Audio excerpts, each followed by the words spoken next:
In today's lecture, we'll be discussing the Victorian era, named after Queen Victoria of England.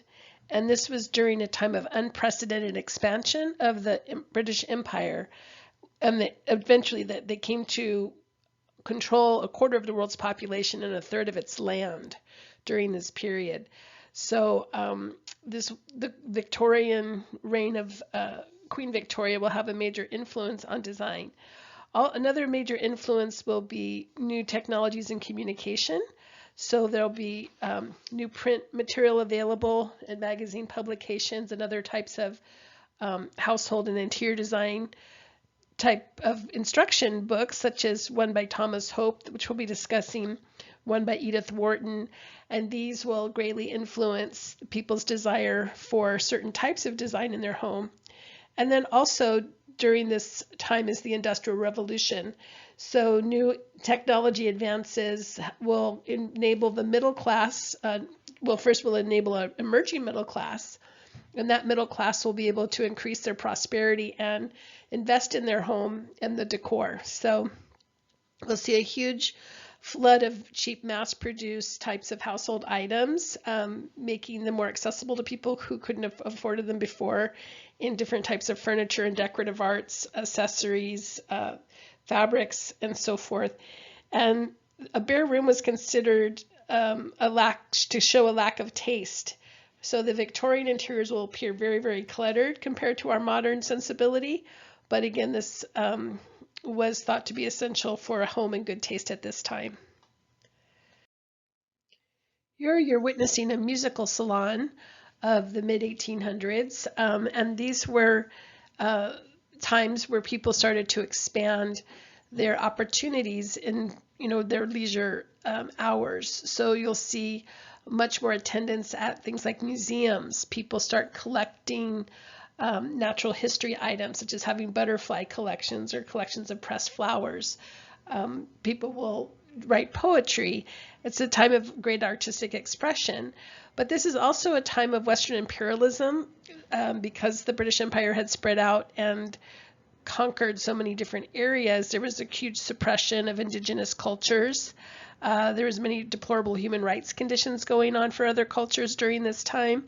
And we'll see the environmental cost of this industrial age as well. But meanwhile, back in England, people are enjoying their newfound wealth and taking the time to create more leisure activities like you see here.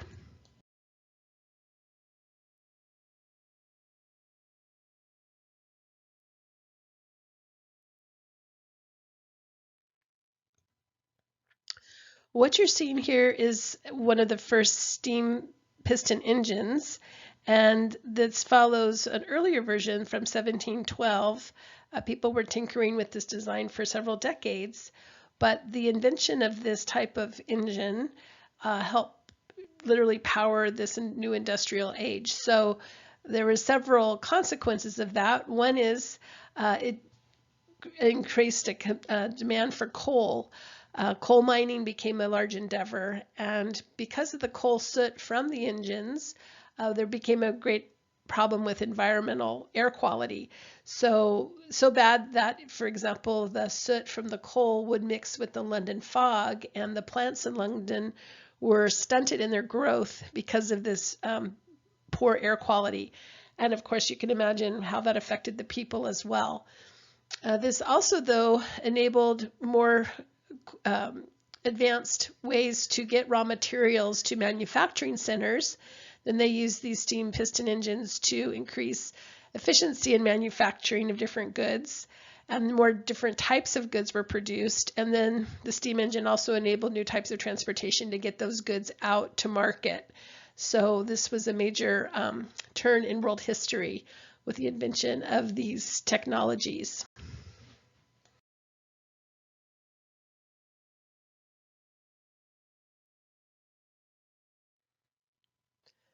The railroad was first developed in Great Britain, and a man named George Stephenson successfully applied the steam engine of the technologies of the day to create the world's first successful locomotive. And these first engines were used in the United States purchased to be used in the United States from England. even the rails were largely imported from England. And so people started to expand rail service throughout the United States, terminating the Transcontinental Railroad. And this, again, allowed people to travel much quicker over large areas. It completely changed social, economic, and political history in in many different ways because of the fact that people could, again, connect with each other in a more rapid manner, and goods and services could be transported by rail, and traveling salespeople and so forth. It just expanded people's possibilities with this new type of way to connect with each other. One of the greatest feats of the industrial era was the 19th century completion of the Transcontinental Railroad. Two railroads, the Central Pacific starting in San Francisco, and a new railroad line called the Union Pacific starting in Omaha, Nebraska, built the rail line, and huge waves of immigrants, mainly the Irish from Ireland, obviously, worked on the Union Pacific line, and people from China, Chinese immigrants, worked on the Central Pacific line, and they had to cross mountains, dig tunnels, and they laid this track. They finally were able to connect the two in Utah on May 10th, 1869, and that completed the Transcontinental Railroad, which enabled people to travel in a very rapid clip across the entire country, which previously was only traversed through, stagecoaches, Pony Express, Pioneer wagons, those kinds of very slow modes of transportation.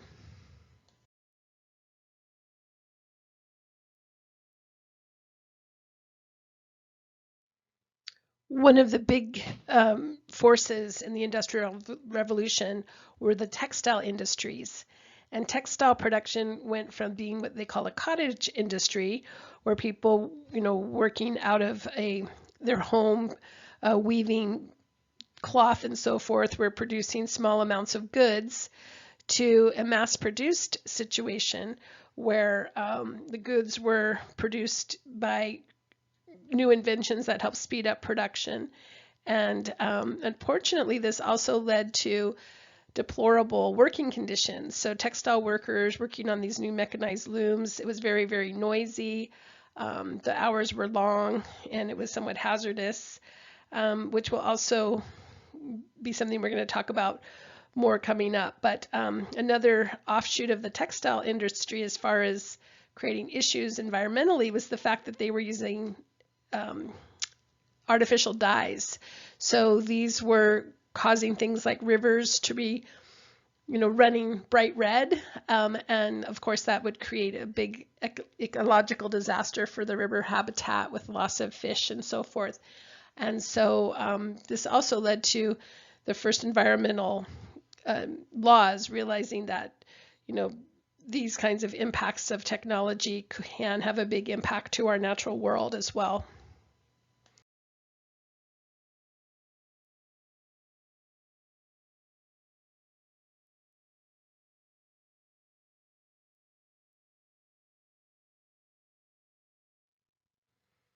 From the late 1700s, where there, a very simple factory for textiles might produce a few spindles of yarn, and they'd be powered by a water wheel. From there, once these more mechanized situations started to come in the mid 1800s, that production capacity grew so that there were, several, 12, I think it was 1,200 different textile mills producing cotton in the U.S. and 1,500 woolen factories around the time of the Civil War. This also gave opportunity for women to enter the workplace. So particularly like you see in this slide, young women called the mill girls would be asked to enter as the workforce, but they had very long days. They worked 12-hour days, 6 days a week. They also were using children as labor in these types of factories. So again, typically young unmarried women would be in these basically, almost like an indentured servant. And but their wages were about triple for the going rate to be a domestic servant at the time. So they were considered good jobs, but again, they had very little free time. And there was no unions or anything to ensure that they were being treated well. One of the plus sides of the era is that people had more time and interest in the arts and more time to indulge in them. So there was a lot of literacy. People were embracing different types of literature and poetry, like I mentioned earlier. There was an appreciation of museums and the arts. There were several new artistic movements underway that we'll talk about next class. Attendance at music, opera, theater was up and very much appreciated. There were comic operas being developed by people like Gilbert and Sullivan, and just things like the bandstand with brass bands became popular in the Victorian era. So again, this time period had a mixture of ups and downs, just like every time in history. But this is a portrait of people attending an art event at a museum. Unfortunately for women, the corseted waist was still in fashion. And so these were made from whale baleen. That's that keratin-like growth on the upper jaws of whales, the large whales such as humpbacks, bowhead whales, blue whales, gray whales. And that baleen was then used for corset stays. And from a young age, young women would wear these to start to shape their waist in to be tiny. And it would actually deform their rib cage and give them problems in childbirth. And I mentioned before, they actually had landings in hotels with fainting couches so women could catch their breath between landings. So this is this type of very high buttoned, tightly bound kind of costume that this woman's wearing is reflective of some of the mindsets of the period too, which we'll discuss next.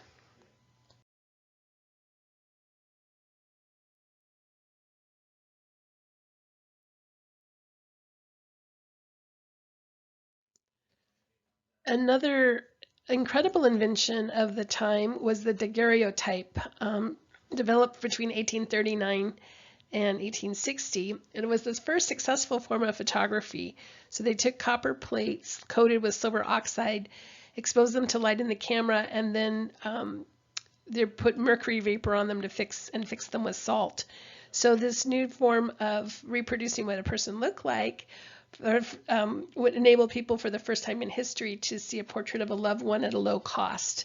Prior to this, only the wealthy could afford a portrait of a loved one, through hiring a fine artist to paint that. So this also enabled, like I said, more illustrations in publications as well.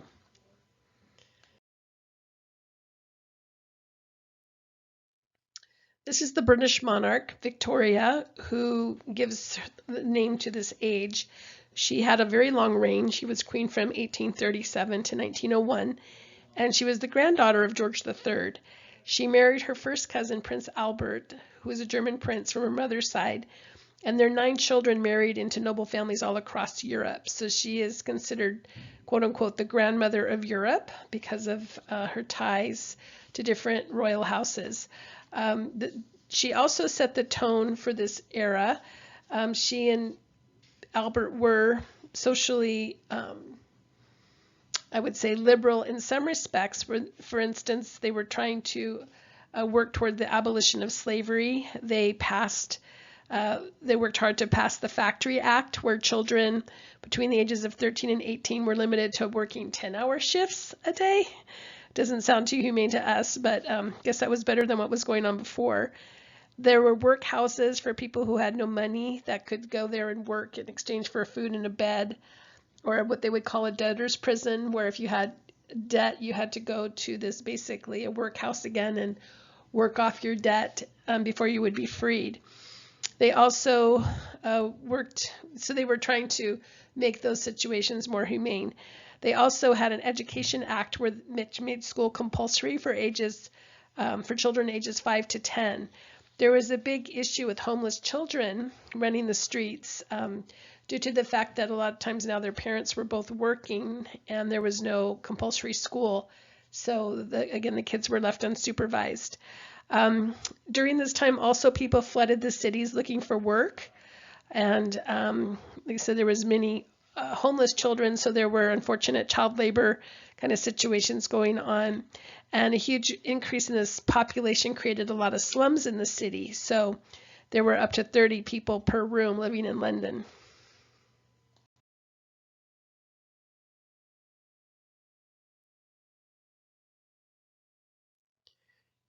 Even though theirs was an arranged marriage, Victoria and Albert, by all accounts, were very much a great match and really seemed to be very much in love with each other. As a matter of fact, they wrote each other love letters all the time.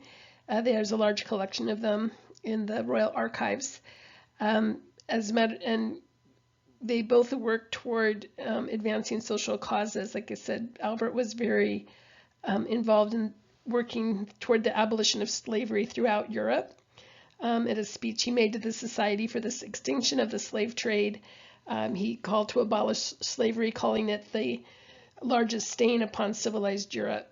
So another thing that we're going to be talking about with Albert is that he was an art appreciator. He saw photography as an art form. So there are quite a few photographs of the couple like you see here. And he also helped organize the Great Exhibition of 1851, which had a marked effect on the arts of the day.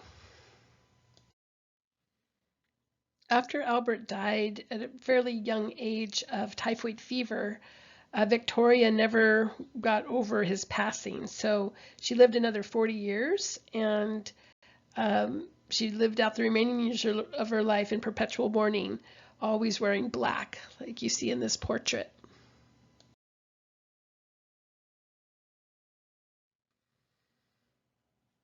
With the founding of the Victoria and Albert Museum in 1852, this museum became one of the world's largest collections of decorative arts. And it was the seed of the collection were the exhibits from the Great Exhibition of 1851. So these form the nucleus of the collection. So we'll see this kind of Romanesque Renaissance hybrid style mixed with Gothic and classical details in the facade of the building. But we'll talk more about the collection pieces that you'll see on the next few slides coming up when we talk about the Crystal Palace.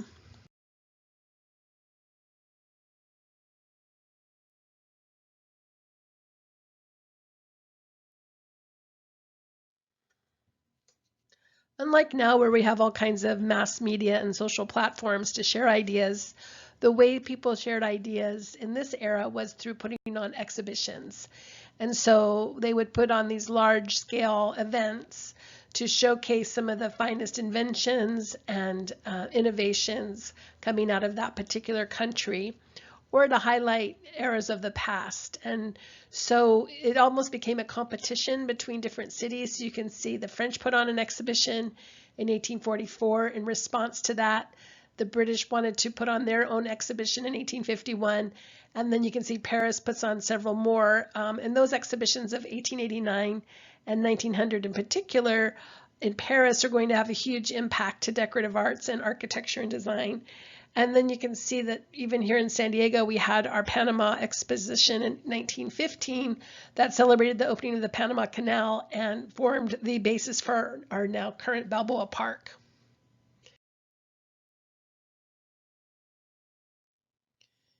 In order to put on this exhibition, they needed to create a new building to house the exhibits. And several different ideas had been proposed, and none of which were meeting the criteria for the exhibition. Prince Albert was on leading the charge for pulling this thing all together. And like I said, there were several different ideas proposed, but one of the barriers was the fact that there was large elm trees on the site. And in most of the solutions for the exhibition, those trees had to be cut down, which they were reluctant to do. So in stepped this man, Joseph Paxton, who was not an architect or an engineer, but actually a builder of greenhouses and a master gardener. But he had this brilliant idea on how they could create a new type of building for the exhibition.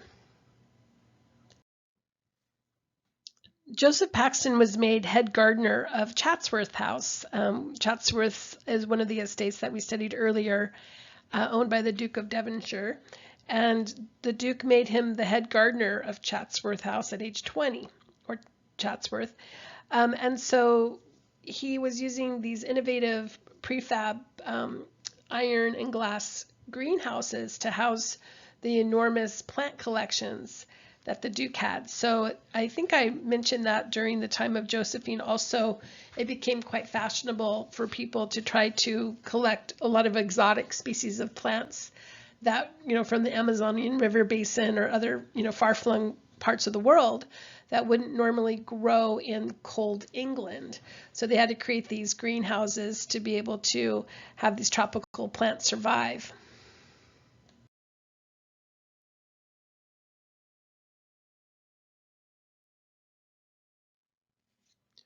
One of the ways that Paxton gained a lot of notoriety before he built the crystal or designed the Crystal Palace was the fact that he had this Amazonian water lily that was able to bloom. And that was quite a coup. Other people had grown this water lily before, but they weren't able to get it to bloom.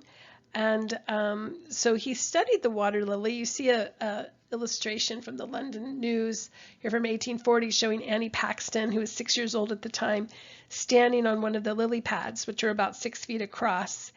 And this Amazonian water lily gave him this idea of using a structure of radiating ribs with flexible cross ribs. And so we'll see that in his design for the Crystal Palace.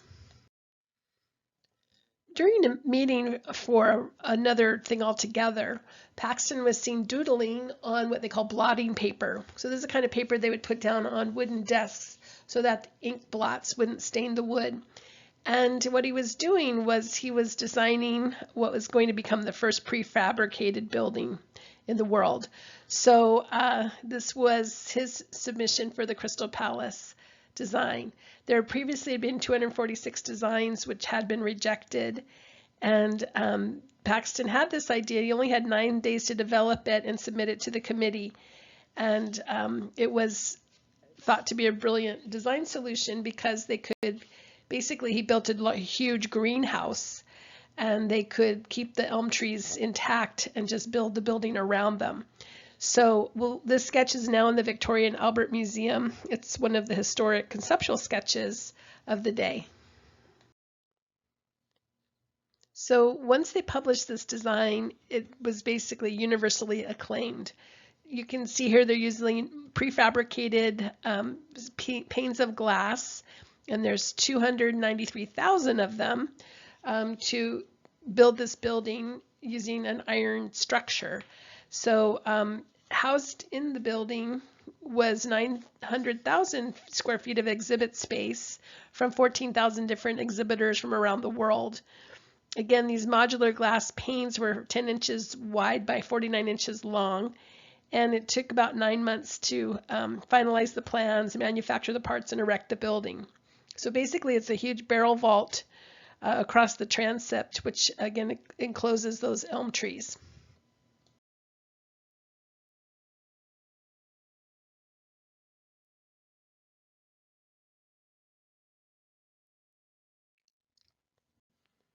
I love the fact that it took a lover of plants, a gardener, to come up with a design to save the trees. So here you see the large barrel vault being erected with the trees staying intact.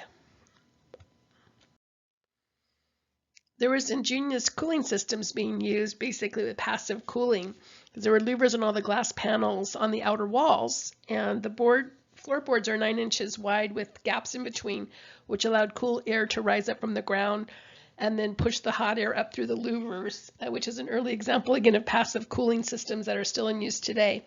They also were the first to have public toilets, just a penny a flush, and again those holes in the floorboards allowed ladies trailing skirts to kind of sweep the debris from the floor at the same time. So for many reasons, this was a successful design.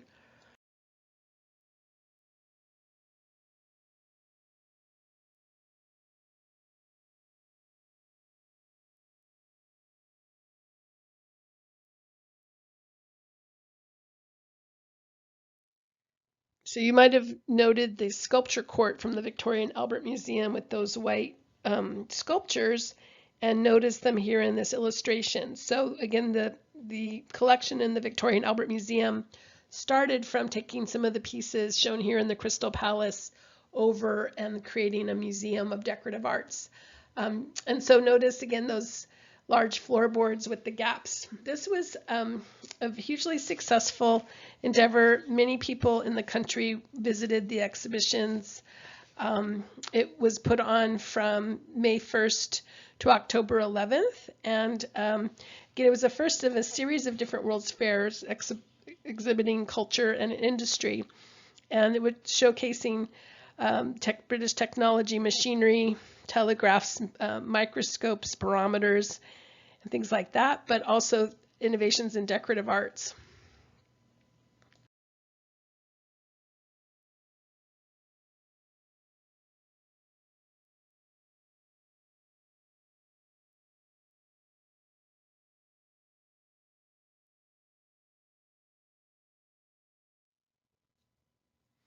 In the Crystal Palace exhibitions, we see the emergence of some of these revivalist styles that are popular during this time period. So there'll be Baroque revival style, Rococo revival style, Egyptian revival style, and also Gothic revival style, to name a few. And so all of these exhibitions, again, because the exhibit was so widely attended, these had a big influence on public taste and their demand for the types of furniture and goods they would like to have in their own homes. Notice in the Baroque revival styles, they're taking the vocabulary and elements from Baroque design, such as the curved pediment, the cartouche, the putti, and the heavy carving and the massive scale of things, but combining them in very whimsical, kind of over-the-top ways. So if you thought the original Baroque was gaudy, wait till you see Baroque revival. They take it to a whole new level.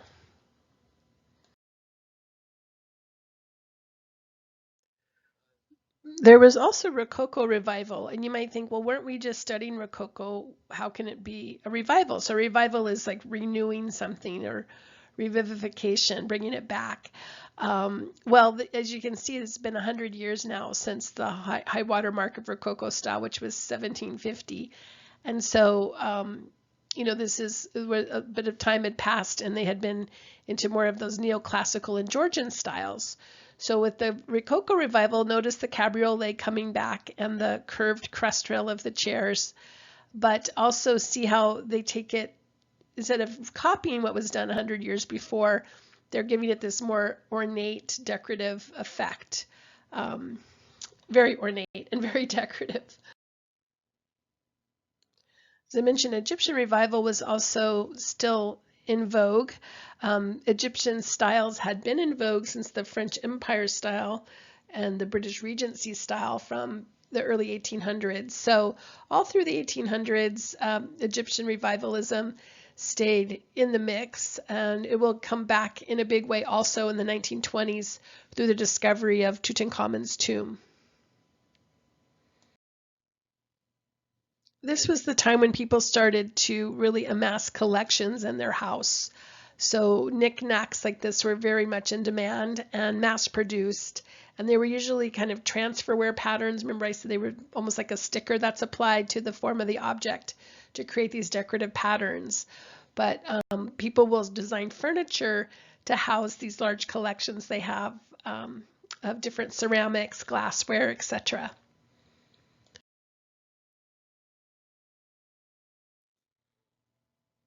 The Crystal Palace proved so wildly popular that they decided to dismantle it and move it to a new location. So after the exhibition was over, they again, because the building was prefabricated in these parts that could be reassembled, they were able to deconstruct the building and completely move it. But then, unfortunately, it caught on fire in 1936 and was completely destroyed. But the building itself had a lasting impact on other designs that we're going to see next.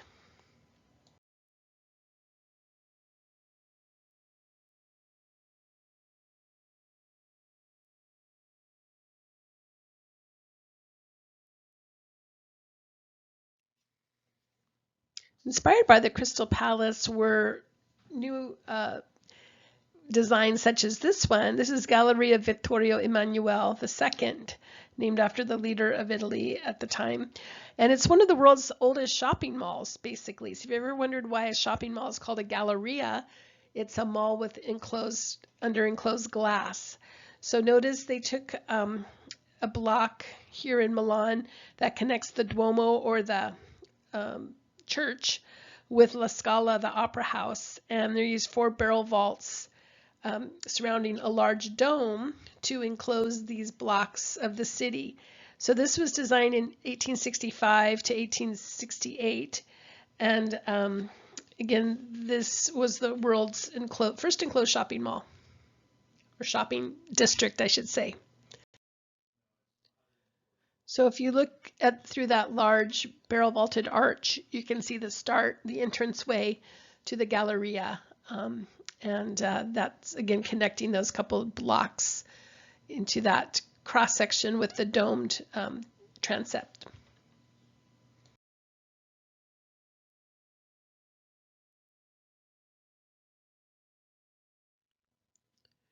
You can see the inspiration of the Crystal Palace in the original design for Penn Station, which is a major transportation hub in New York City. And unfortunately, this building was destroyed in 1963 to make way for Madison Square Gardens. And it was said that because it was destroyed, it gave rise to one of the inspiration for what they call the landmarks law, to try to preserve some of their important landmarks. The new Penn Station is underground.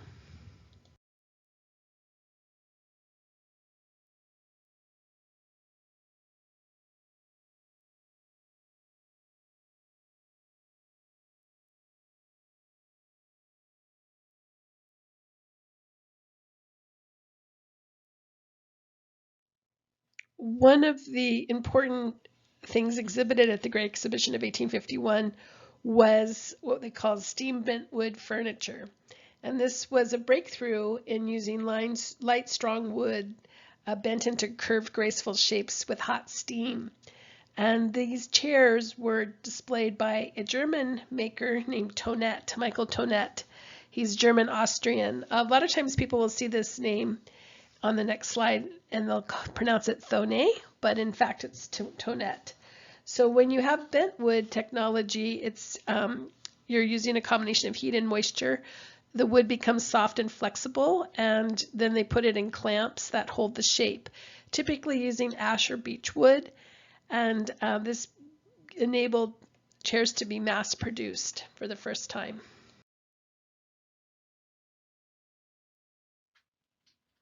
At the Great Exhibition of 1851, Tonett won the bronze medal for his Vienna bentwood chair, seen here. And by 1859, this chair, that has now been called the Chair of Chairs, had begun to be mass-produced to the point where 50 million chairs were sold by 1930. If you ever bought a piece of furniture from IKEA and it came in parts that you needed to assemble, that was Tonett's brilliant idea. So he sold these chairs in 6 pieces, and along with a couple of nuts and screws, and then they would be assembled on site. So this way they could be shipped very efficiently and affordably, which is one reason they were so successful. I'm sure you might have sat in one of these type of chairs when you've been at a cafe.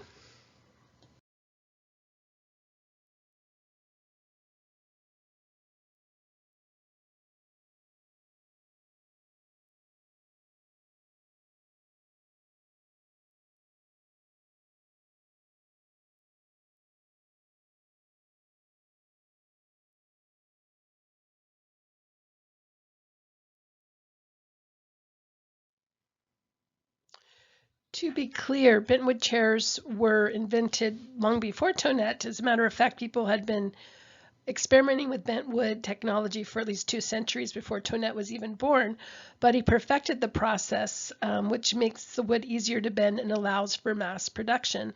And so the fact that he was able to get this type of technology mass produced in these myriad of shapes in these very graceful forms was what made his company so successful. This particular shape of tonette, the 209 chair, proved particularly timeless and very much embraced by early modernists such as Le Corbusier, who used the 209 chair in many of his designs. It's an early example, again, of form follows function, so that it perfectly solves the task that it was intended for. So in other words, it's made to be lightweight and comfortable and affordable and easy for cafe owners to move into different types of configurations.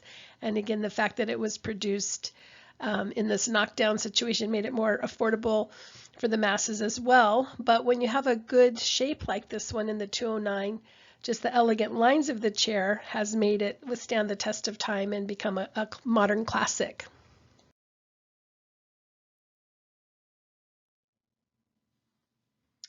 So the Victorian period is noted for a period of reviving styles from the past, as I mentioned before, such as the Gothic, Baroque, Egyptian, and it went beyond, though, just copying things from the past. They were really seeking to revive old forms because of their novelty or charm. So or their association with something. So for example, with Egypt, the Egyptian revivalist was bringing forth a sense of mystery and occult. There was a lot of fascination with hypnotism and seances during this time period. With the Gothic revival style, the people of this period were deeply religious, taking their cue from Queen Victoria, who herself was very religious. And it was expected to be going to church on Sunday was an expected activity. Men and women led very separate lives, so you'll have rooms cordoned off in decor that is more such as a men's study in one style and a woman's parlor, which might be in another style. So the house itself often embodied different types of attitudes and design features based on the use of the room.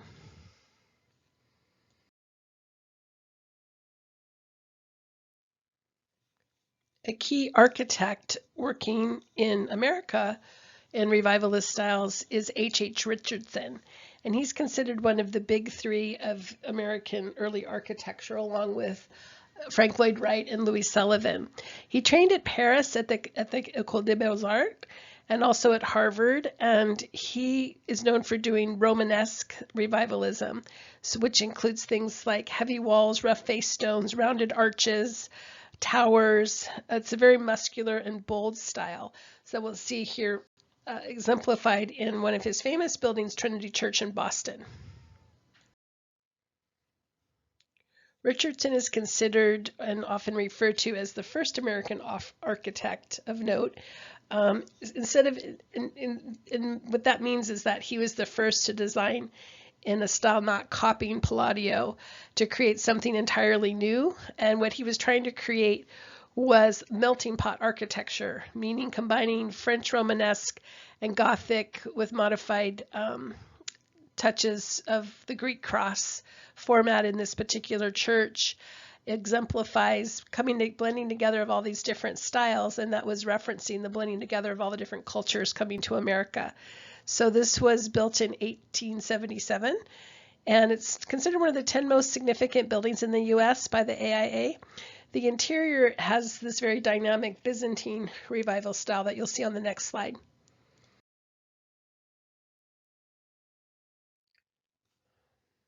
Richardson's style encompasses different influences from the French, Gothic of Chateau de Blois, with these kind of mansard roofs, and also Baroque touches, things like imperial staircases where a single flight of stairs divides into two separate flights. And then, of course, you can see the Romanesque, the small windows, the rough stone in this particular, and the towers on the corners of the main tower, as you can see on this facade. This became a common style for public buildings, especially at universities throughout Europe. Vienna and Germany have whole blocks in this style. This was also a style, again, for oftentimes commerce type buildings like banks often embrace this Romanesque revival style. Here you see Julian Abel, who was one of America's first African-American architects, and he studied at the University of Pennsylvania, and he was the first African-American to graduate from their architectural school. Afterwards, he traveled all through Europe, and you can see one of his sketches here of a Gothic facade of a house in France. He designed over 400 buildings in his lifetime, and one of his big projects was different buildings for Duke University's campus. And on the next slide, you'll see Duke University's Gothic Revival style chapel that he designed. Ironically, this was during Jim Crow South, so he couldn't stay in some of the hotels there, even though he was the chief architect for the university campus. Now one of the quads of the school is named after him, but while he was working, he faced quite a bit of prejudice.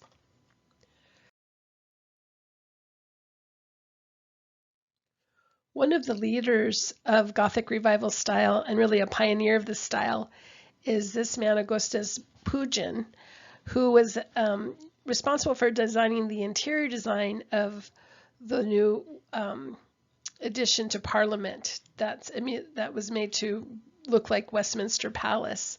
So after Westminster Palace and the original parliamentary building burned up in a fire in 1834, Sir Charles Barry was hired to do the exterior, and Pugin was hired to do the interior. But in fact, Pugin had a big hand in designing the exterior as well. You also might be familiar with the bell tower of Parliament with the famous clock inside named Big Ben. So Pugin was again one of the purveyors of this style. So let's take a look at some of his iconic work.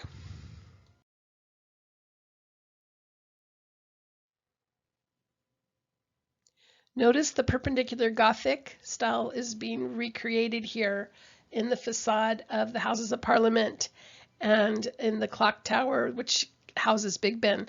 A lot of people mistakenly think the clock tower itself is Big Ben, but in fact it's the clock and the big bells that are inside the tower that are called that. So let's take a look at the interior design by Pugin next.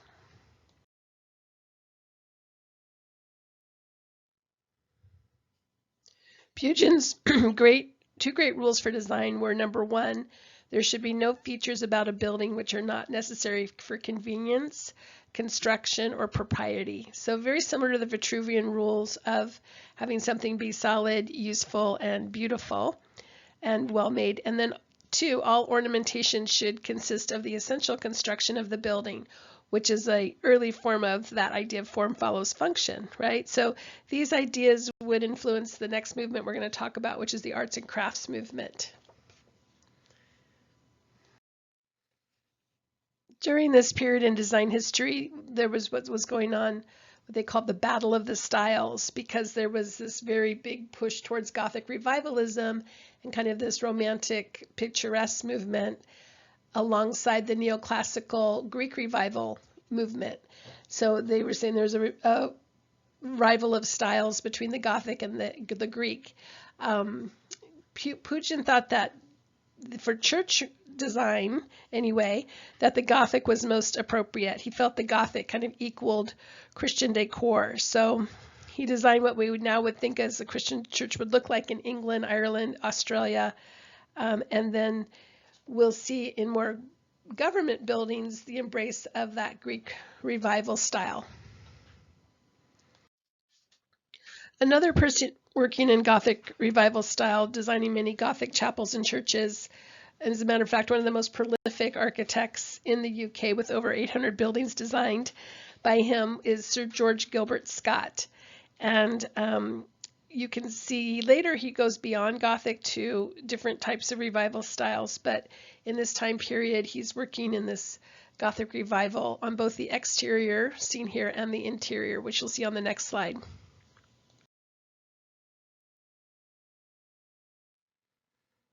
So you might have noticed the pointed arches and the clustered columns on the slide before, and on this slide notice the fan vaulting on the ceiling and the Gothic pointed arches around the facade of the fireplace, and the feeling of stained glass and tracery around that cabinet. So stained glass becomes a desirable feature for residences at this time, and we'll see a lot of stained glass artisans rise to prominence during the Victorian period. A famous example of a revival, American Gothic revival style, is by A.J. Davis, and this is called Lyndhurst. This is in upstate New York in the Hudson Valley, and it's one of the famous houses of the Hudson River Valley, built in 1840. And he was also one of the first members of the AIA. So he was very innovative in bringing architecture more into a modern period, freeing the form from past limitations and creating new forms and styles. So his desire in Lyndhurst was to emulate the rock formations and the tree lines and so forth of the valley itself, and using Gothic revival style with this color of articulated stone to again replicate the tones in the rockwork and the cliffs in the valley. So that was quite unique at the time of trying to reinterpret the landscape in architecture, which we'll see being embraced by later architects such as Frank Lloyd Wright.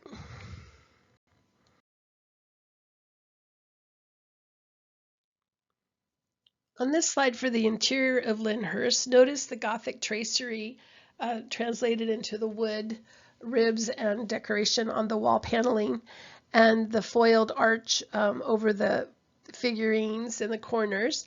And notice the crest on the chairs and the Gothic tracery along the bottom apron of the chairs as well.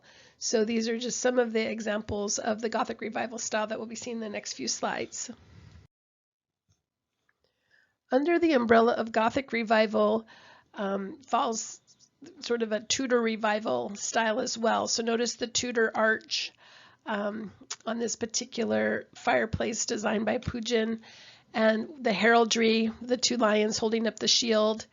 You can see a Tudor style woman up in the corner, and the motifs such as the Tudor rose become popular, and these motifs will be embraced by the arts and crafts movement as well coming up.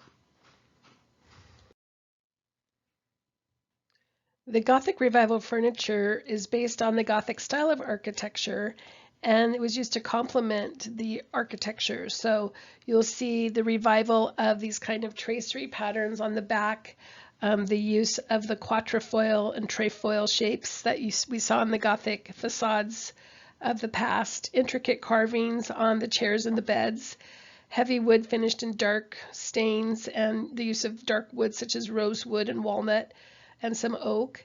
They're also reviving different patterns like the linen fold pattern carved in oak like we saw back in the Gothic and Romanesque time. The upholstery choices tend to be very heavy fabrics with rich finishes such as velvet and brocade. And they're just also expensive original pieces of furniture, but also some inexpensive modern reproductions pieces were being crafted during this time. And it was the style that you see again was meant to be all coordinated together with the design details of the paneling, the ceiling details. You can see the arched doorway, the furniture all working in harmony to create this effect.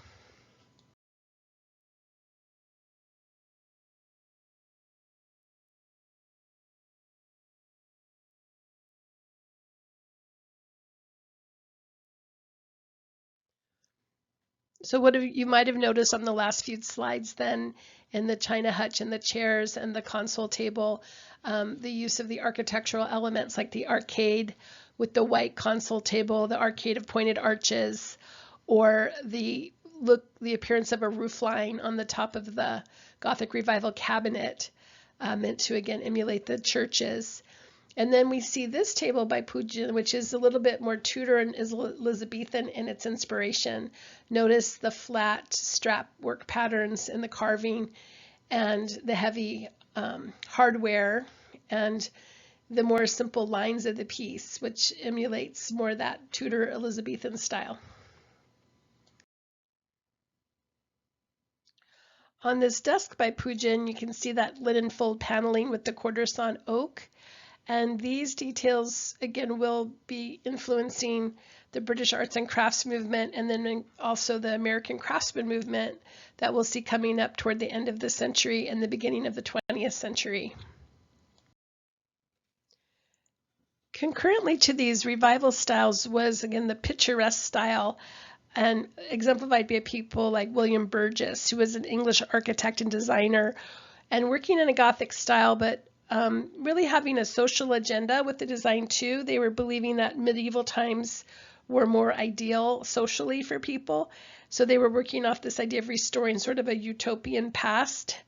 And this was a precursor to the arts and crafts movement. Also, you can see the designs by Burgess and other people like him were much more whimsical, and they take on this almost cartoon quality.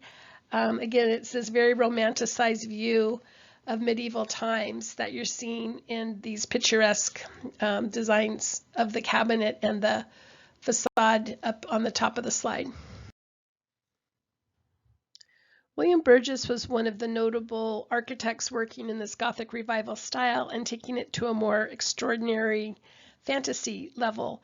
And one of his big commissions was the redesign for Cardiff Castle, which was a medieval castle in Wales.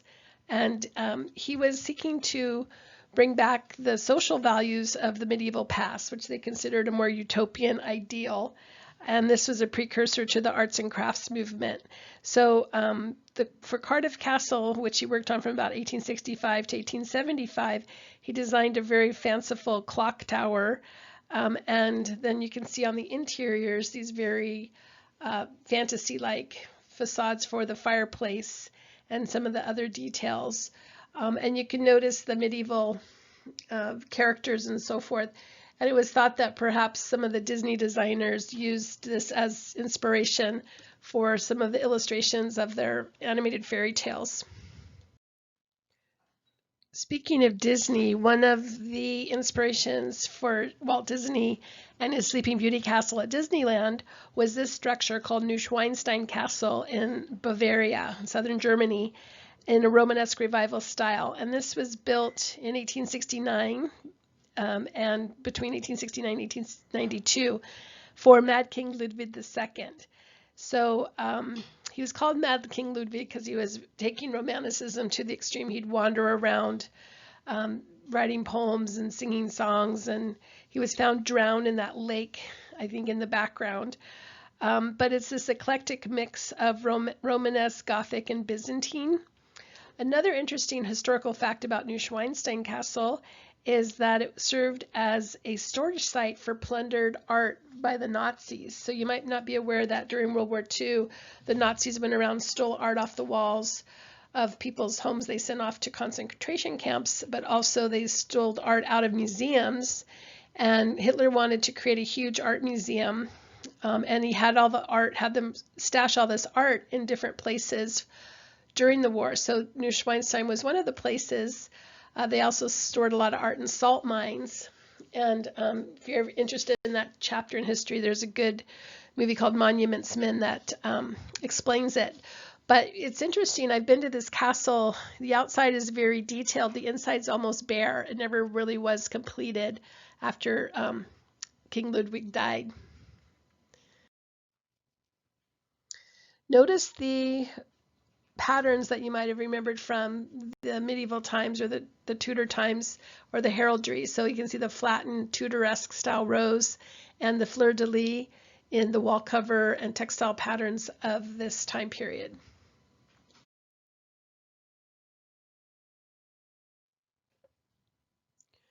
I had mentioned the Battle of the Nile with the forces of the Napoleonic French fighting off against Lord Nelson's British forces, and that became an epic battle for both countries, and that really sparked an interest in Egyptian design, along with those publications that Napoleon's crew made, the descriptions of Egypt that I mentioned last class as well. So I'm not going to go too deep into Egyptian revival style, but we'll notice this kind of trend worked into both architecture, interior design, and furniture design, all the way from this time period, early 1800s, all the way through to the 1920s.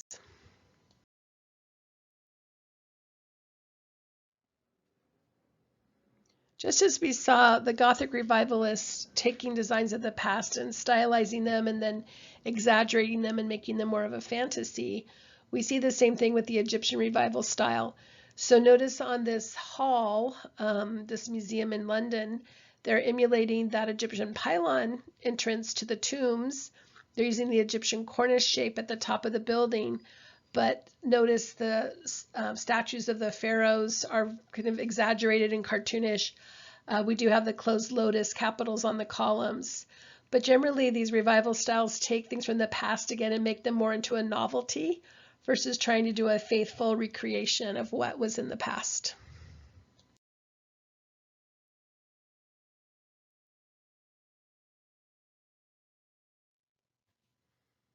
Some famous examples of Egyptian revival styles are the sphinxes with the pharaoh headdress and the obelisk on the Egyptian bridge in St. Petersburg, Russia, and the Washington Monument, which you'll see on the next slide. That was obviously an obelisk dedicated to George Washington that was constructed in Washington, D.C. in 1840 during this time period.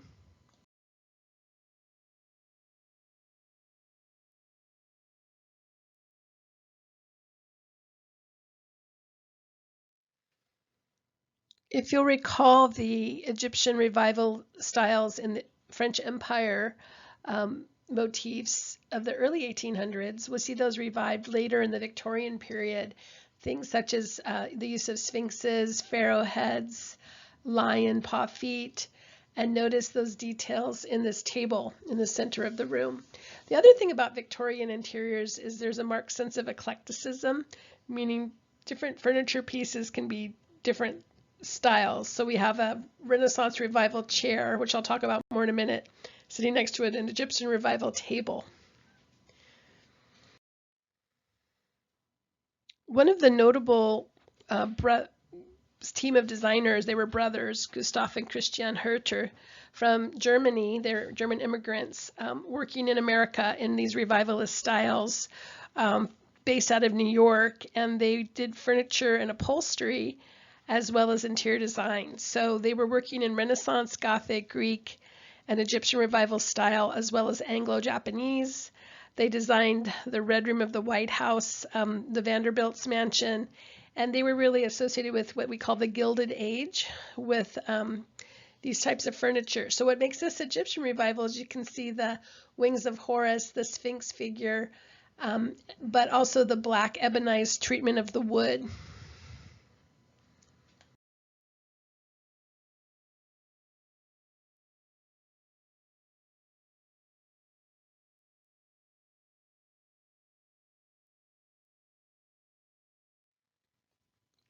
Meanwhile, during this whole time period, there's been that reinterest in Greek revivalism.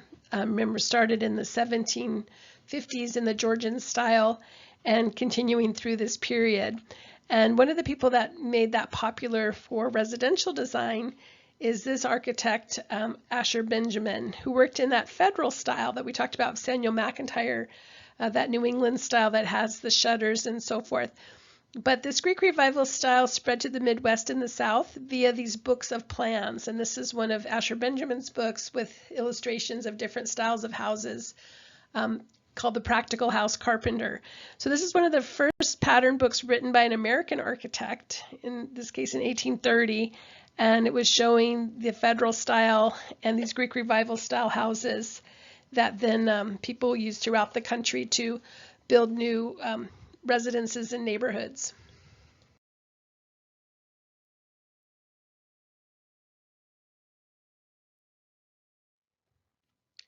The Greek revival style from this era is associated with the southern plantations, and ironically, the idea was to regard themselves as symbols of democracy. That's why they were trying to show these kind of Greek references in the architecture. But in fact, of course, we know that it was not a democracy, being slave owners and having people in these deplorable, awful conditions. So anyway, the reason that we see a lot of the Greek revival styles in this time period is trying to reference that feeling of spiritual descent of the Greeks, which they considered, again, the birthplace of democracy. And this style peaked between 1825 to 1860. It was used on different residences as well as many bank buildings and government buildings, and it fell out of favor after the Civil War. One thing to note is the columns, either they would look Doric or Ionic.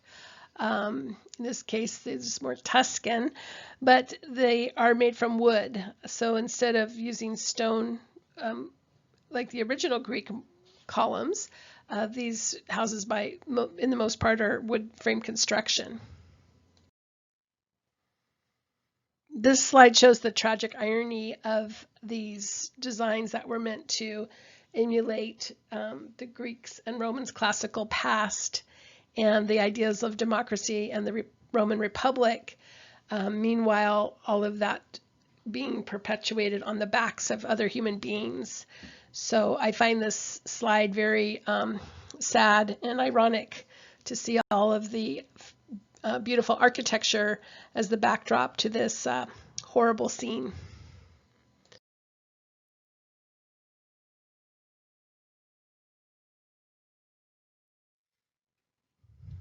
Now we get to a fascinating person, Thomas Hope, who was Dutch, living in Britain, and he was a merchant banker.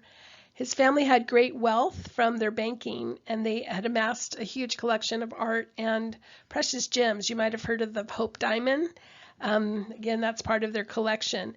So he was able to go on a grand tour at age 18 throughout Africa and Asia, and he was collecting many antiquities from those countries. He fled, the whole family fled the Netherlands when the French invaded in 1794, and they reestablished themselves in London. So Thomas Hope designed their townhouse in London, with each room having a different style from some of his travels and some of his inspirations. He's also an author, so he wrote this kind of very influential book that I'll talk about on the next slide. Hope's book, it was a novel called Anastasius about a hero warrior from the Ottoman Empire, and you can see Hope himself dressed in that garb. He was giving people a glimpse into Islamic culture. He had passages about the music and the language and the art. And this book greatly captured the imagination of other authors and influenced such authors such as Herman Melville in his adventure stories, Mark Twain, William Thackeray, and it's considered one of the most important books of the 19th century. I'm sure you have never heard of this book. I know I hadn't when I started to look into Hope, but it became a victim of Victorian morality. So when it was published in 1819, it was a huge success, but during the Victorian era of Queen Victoria and Prince Albert, at least the people were a little more buttoned up, and this book was considered far too racy, so it no longer was being published. Another book that Hope published was a book about interior design called Household Furniture and Interior Decoration in 1807. And he started to design in what they call Empire English, or again, it would be kind of lumped under that Regency style. So this is an example of one of his rooms from their house in London, and depicting this kind of Roman Greek revival style.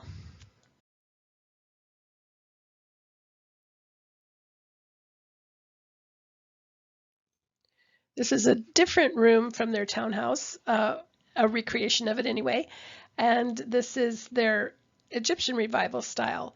So notice he's using the form of the Roman lectus and the Greek klizmos loosely on the chair, and then the daybed, and using that ebonized wood and Egyptian motifs like the god Anubis and the lion figures, and some papyrus scrolls and so forth in the detail of the furniture.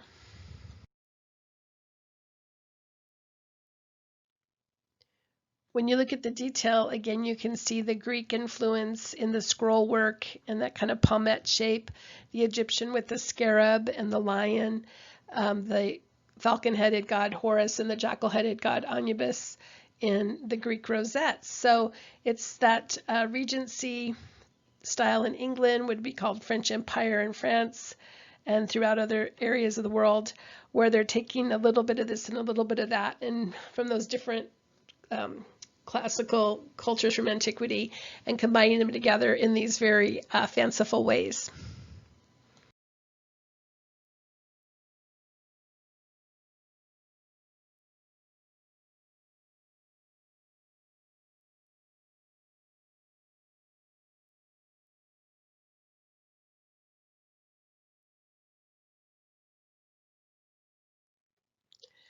Another person kind of creating these romanticized designs was Lawrence Alma-Tadema, and he created these meticulous romanticized scenes of the ancient past from Rome, in this case Egypt. This is meant to be Cleopatra being barged down the Nile. And this was during the Victorian era. There was this fascination with ancient cultures. So he paints scenes from Egypt and ancient Pompeii. And these paintings were actually used by set designers in Hollywood as inspiration for some of the earlier movies. But by 1960, you couldn't give one of these paintings away just because they thought they were so kind of, cheesy or cartoonish. But recently, one just sold at auction for $29.2 million. But on the next slide, you'll see one of his furniture designs that he created for the Crystal Palace exhibition. And it's something. So let's take a look at that next. With this chair, I really don't know what to say. It's just so ugly that it's just, I don't know, it's pretty amazing. So notice the ebonized wood and the Greek key fretwork and the shallow carving. So it's just this really eclectic, obviously, style of elements along with the fringe work. And, it's meant to be, I think it's because it's for an exhibition, it was meant to be a bit of a fantasy, but talk about going over the top with the design. Definitely more is more. I'm not sure about that, but he thought more is more here. So if you'll recall the Brighton Royal Pavilion designed by John Nash during the Regency period for George IV, that really sparked a big interest in what they call Anglo-Indian style, which is bringing in Indian motifs or Middle Eastern motifs, but they kind of lump it all into the one label, unfortunately. So see how they have the foiled arches, and we'll see more examples of that on the interiors coming up. This was also when the British Empire was expanding into India, so Indian design aesthetic became quite popular. An important note that I need to mention about the Brighton, the Royal Pavilion at Brighton, is that Nash was using some very modern, for the time, construction details. So these onion domes and these other elements were made using cast iron structure to support the complex forms and using different types of bathrooms that were not readily available prior to this. And so there was also this big Moorish influence in the 19th century, focused on the architecture of Muslim inhabitants of North Africa, northern Spain. And fascination with Moorish design had been in place in England for quite some time. The English architect Owen Jones had studied the Alhambra and brought that fascination with Moorish style into some of his work and his writing. And so Moorish style was often employed throughout the Western world, and we'll see some examples of that coming up in our next few slides. The Victorians would call this Anglo-Indian style, but in fact you can see it's quite eclectic, where there's Moroccan lamps, Islamic carpets, maybe a few items from India, lumped together with things that were made to look exotic, but were of course crafted in England, such as the stained glass elements, and you can see a Ming vase up on the landing of the stairs. So it's just this kind of combination of elements to give it a travel log look, which was a popular motif for the time.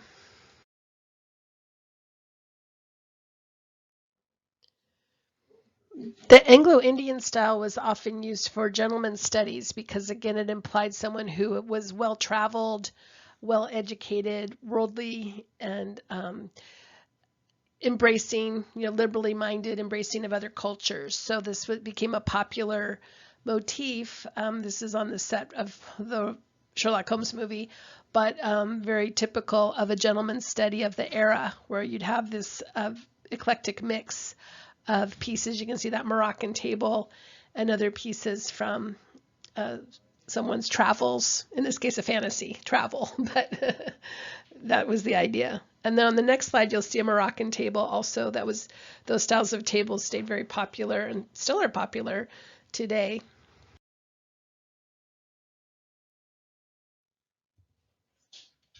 Another popular type of furniture that's lumped under Anglo-Indian style because it has that association with travel is bamboo furniture, which is called, wicker furniture too. These types of furniture were popular for women's rooms or screen porches. So that a lot of times they would have what's called a conservatory, which was an interior greenhouse area of the home, or a women's parlor where women would gather to socialize and have tea. Remember, the men and women kind of stay separate. The men would have their study or their library. And in these kind of garden rooms or parlors, the Anglo-Indian style translated into what they thought was a more feminine aspect, used a lot of this bamboo furniture at times.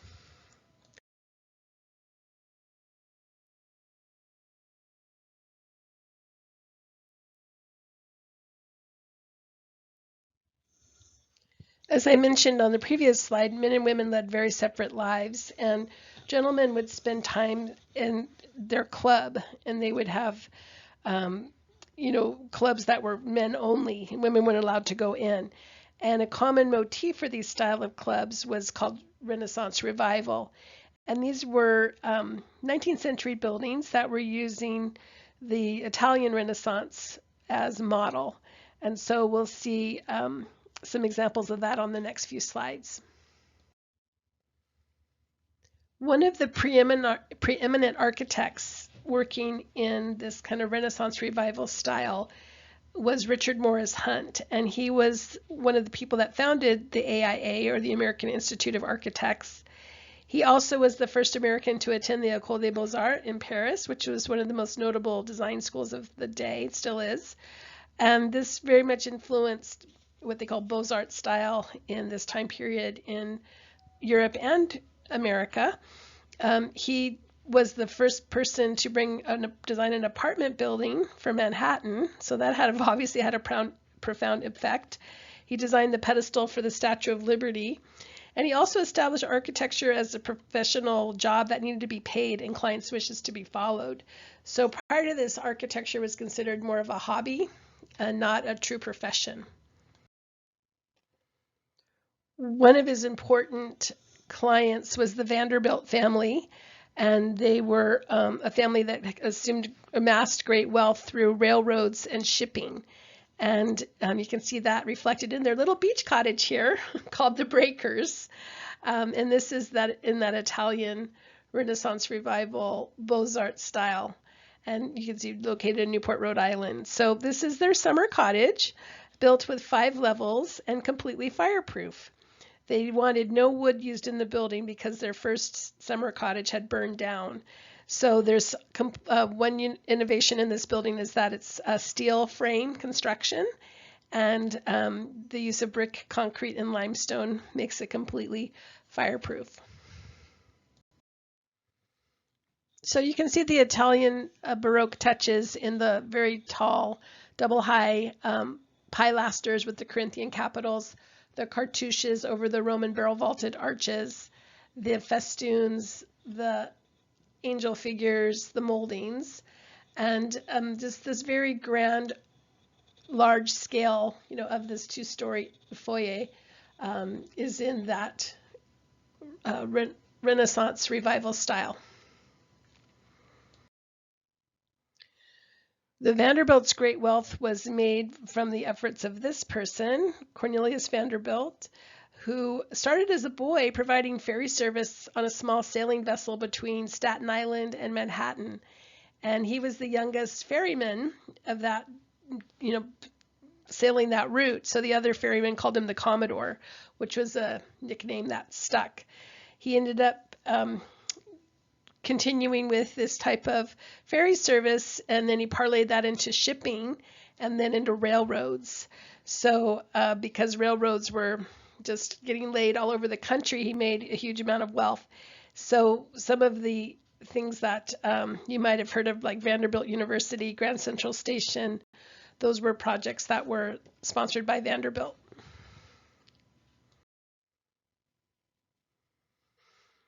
So Cornelius's grandson, George Washington Vanderbilt, commissioned Richard Morris Hunt to build him a country estate in North Carolina, and this is in French Renaissance style. So it was inspired by some of those chateaus of the Loire Valley that we studied earlier. And this was meant to be a healing retreat. So they actually built a railroad that went straight to this house. And it was also meant to be a working farm. So it was self-sustaining. It had a dairy and they grew crops and so forth, so that we would be able to feed all the guests. You can see it was quite large, 35 guest and family rooms, 43 bathrooms, and so forth. So let's take a look.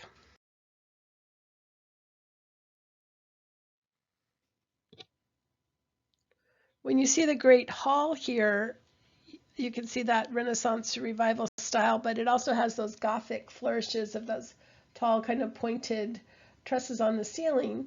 But notice the frieze and the column shapes and the dark red of the upholstery fabric and the overall size and scope of the hall.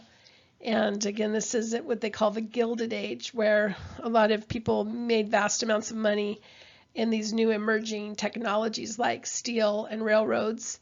And you can see the wealth reflected in the design here. So notice the Renaissance teaster bed, the barley twists on the chairs and the stretchers of the table, the refectory style table, the armoire, and the feeling of height, and the velvet. Remember the Italian Renaissance, Florence was a big producer in velvet. So these are all things that lend themselves to that particular feeling of going back to that Italian Renaissance era. And people of more modest means embrace this Renaissance style as well. So here we see a middle-class sitting room, and if you notice the chair with that carved crest rail and the biscuit tufting and the dark wood with the red is a Renaissance Revival style chair, as well as this side console table with the refectory style stretchers. So the furniture in Renaissance Revival style of the 1860s and 1870s marked a period in time when fine designs were starting to be mass produced as furnishings for the marketplace. And furniture from the 1870s ranged from works with shops employing very skilled craftsmen in large factories in the Midwest and other ones, like specialty shops in New York, like the Herder Brothers, but also factories centered with more manufactured pieces and turn and cut elements that would produce a bigger volume at a low cost. So the Renaissance Revival style was based on some rectilinear shapes and prominent motifs that could be successfully reproduced over and over again. Walnut was a popular wood in the style, and on this one you can see the cartouche and that carved crest rail, which is a notable detail. Notice the pedestal leg also, which goes back to the Baroque feeling. So the common motifs were flowers, fruit, cartouches, medallions, carotids, and then using architectural elements such as the twisted columns like we saw in the last slide, the pediments, balustrades, and so those were all incorporated within the period.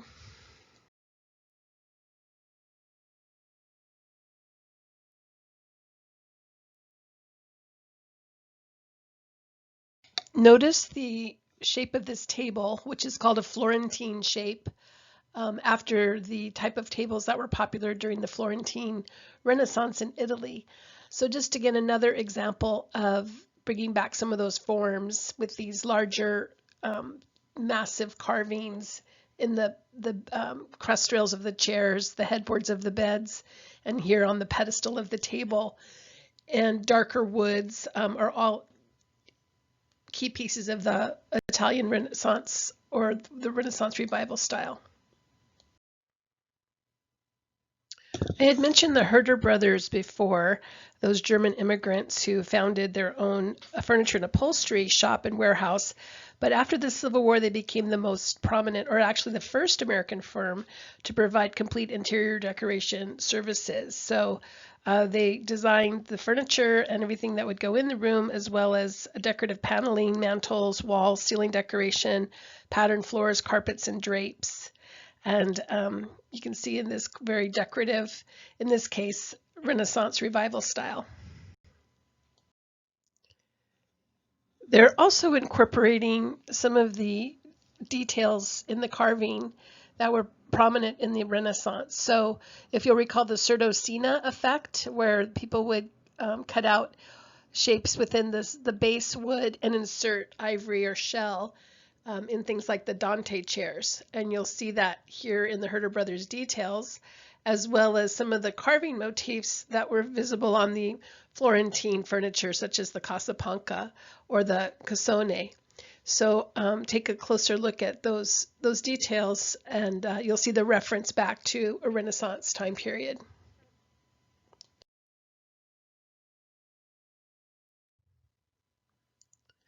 If you look closely at the shape of the footboard, you can see a direct reference to the back supports of a Casapanca from the Italian Renaissance style. If you look at the headboard, and you can see the cartouche and the heavy carving, in this case it's in rosewood, but they would often use walnut or rosewood during this era, and then also see the carving on the canopy. So all of these things are iconic to the Renaissance Revival style. The textiles of the period also reference back to that era, and you can see the grotesque pattern of the textile on the left and the deep red and gold tones from the Renaissance or Baroque style period on the right, which also, and those stylized flower patterns, which were very common in the Renaissance time period as well. When we look at Rococo Revival, it was a reaction to the severity of the Empire style, and it was reflecting the Romantic movement that was going on in all the arts, in literature, such as Romantic writers such as Victor Hugo or some of the poets, in painting, that more dramatic and romantic style of painting by people like Delacroix, and in design, we see what's called the Rococo Revival style. So it's bringing back some of the forms from French Rococo, but in a new way. So this was very popular from about 1830 to the 1860s. The Victorians desired to show prosperity and opulence in their home, but again, instead of being able to afford custom furniture or hand-carved furniture, they were looking for more affordable ways to do so. So they'll see homes that are very ornamental with lots of decorative items, and this typical Victorian parlor look is often associated with what we call Belter style, who was one of the pioneers in some new furniture techniques that we're going to talk about next.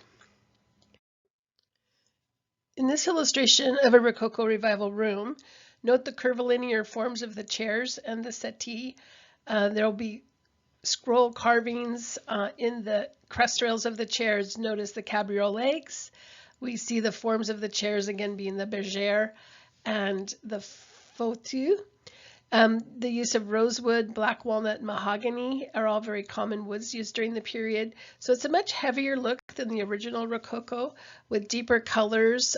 Some pastels, like deep rose colors, were popular, and it was very popular in the American South.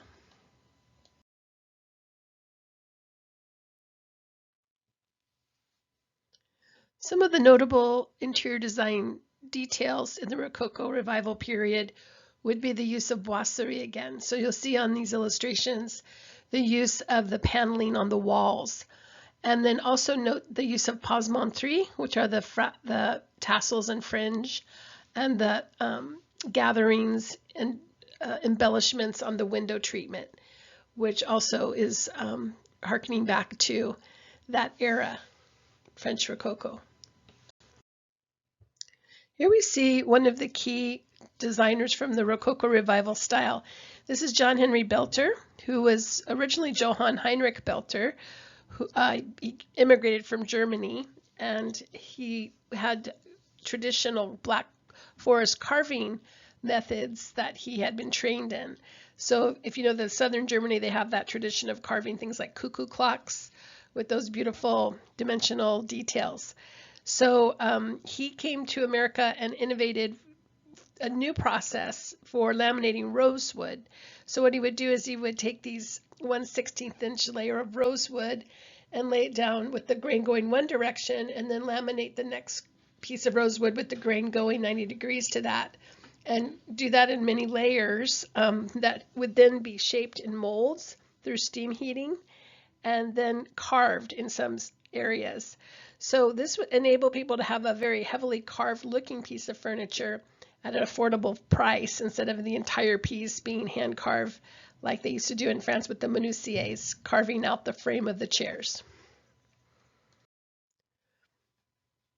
If you look on the back of that foreground chair, you can see how very thin it actually is.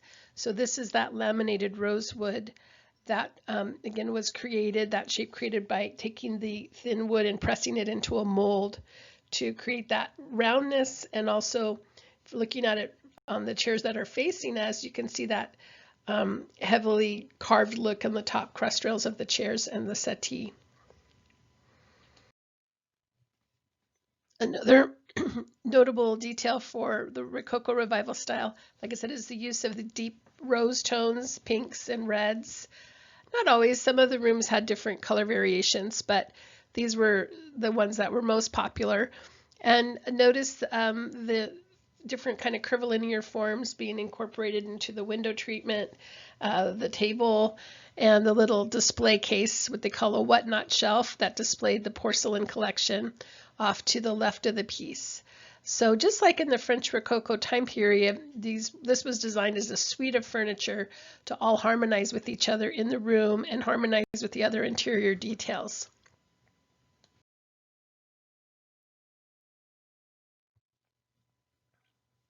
The tête-à-tête, which you see here, is a new form of furniture that was created during this time, and which means face to face. And it was designed for unmarried couples to be able to have a conversation without touching and getting too intimate. There was very strict rules about how unmarried women and men could interact with one another. So you can see that separation between the two seats.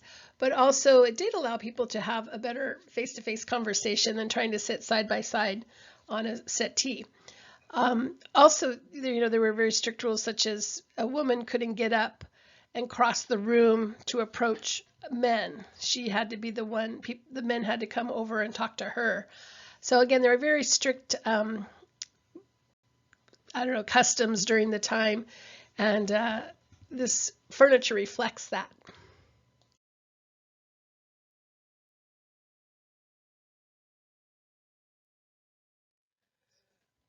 Another new form of furniture that was developed during the Rococo Revival period was what's called a balloon back chair.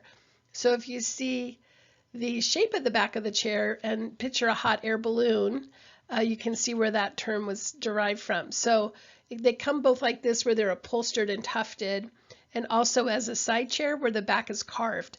But when you have that rounded loop or hoop top to the back, coming down to a skinnier part of the back curve connecting to the seat. That's called a balloon back chair. Notice also just the general curvilinear shape of the legs and the front line of the chair, the apron, creating that Rococo effect.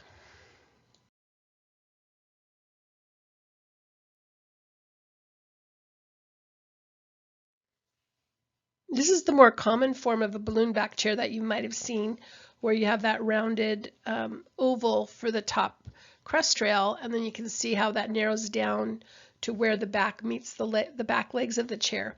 And then also notice the feeling, again, it's alluding to a hot air balloon. So the kind of the rounded shape at the top narrowing down to the strings that attach to the basket of the balloon.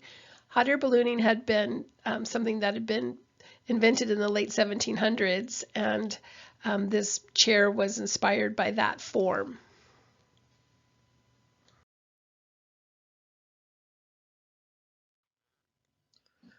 So just to be clear, Belter did not invent the process of wood lamination. This is something that had been done all the way through to the ancient Egyptians, had made a crude form of plywood.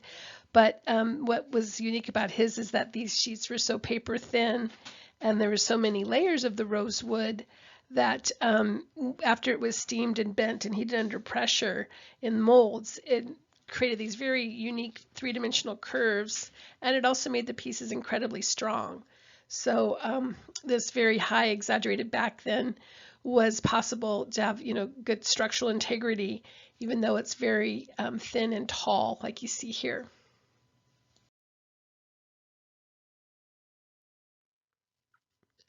Another popular form in the Rococo Revival period, but they were done in other forms as well, was what's called a whatnot shelf.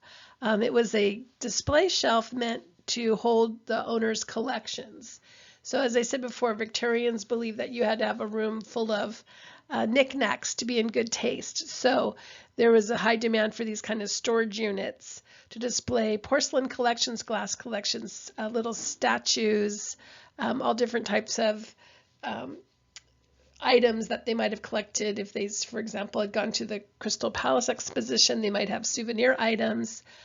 Remember, said there was a strong interest in natural history. So a lot of people displayed butterfly collections, pressed flowers, shells, things of that nature. And so these whatnot shelves were very common during the Victorian era.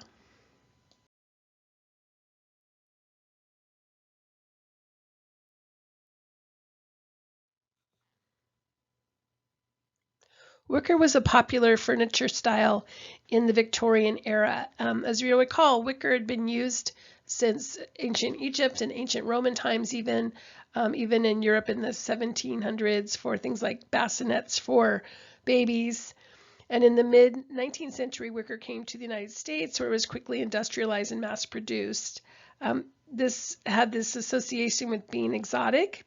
So a lot of times the association with Asia, taking techniques from Southeast Asia where they use rattan wicker, was something that they were emulating. Also because the British Empire had spread across to India and other areas like that, this type of furniture became associated with that empire style of, bringing in things from what they considered an exotic other world into their home in things like the porches and the sunrooms and the parlors. Another ancient technique that was popular and kind of reborn during the Victorian era is the use of paper mache. So this is when you take paper pulp and basically chew it up. Paper mache means chewed paper. So you take the pulp of the paper and reinforce it with textiles and some type of an adhesive. And then in this case, this paper that's been reinforced with adhesive is pressed into a mold to create furniture. So the typical Victorian paper mache furniture had a black background like you see here, and then they would use those transfer patterns. You can see roses were a typical motif, and with gold embellishments, or sometimes it would have a scene. Remember, this was during the kind of the Romantic picturesque movement, so the scene might be of a castle or something of that nature. And this was a new way to make affordable furniture for the masses.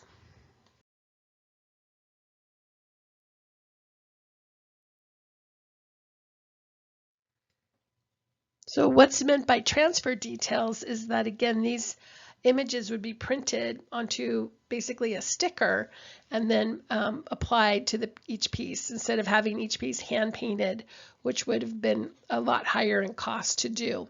So when you see that black and gold with these kinds of floral patterns and those thinner backs, the legs and so forth are still made out of wood, but it's the backs that are paper mache.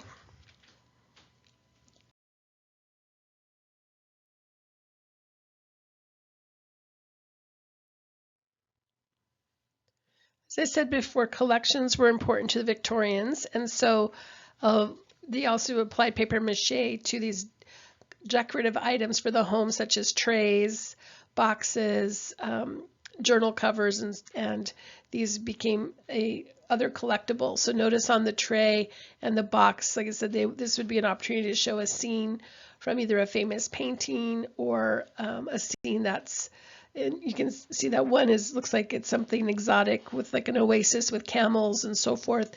And these would be used using that transfer technique.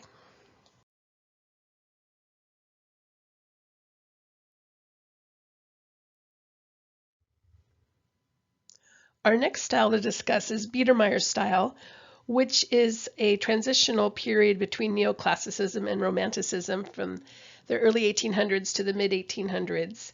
And it was very popular in the middle class of Germany, Austria, northern Italy, also Scandinavia.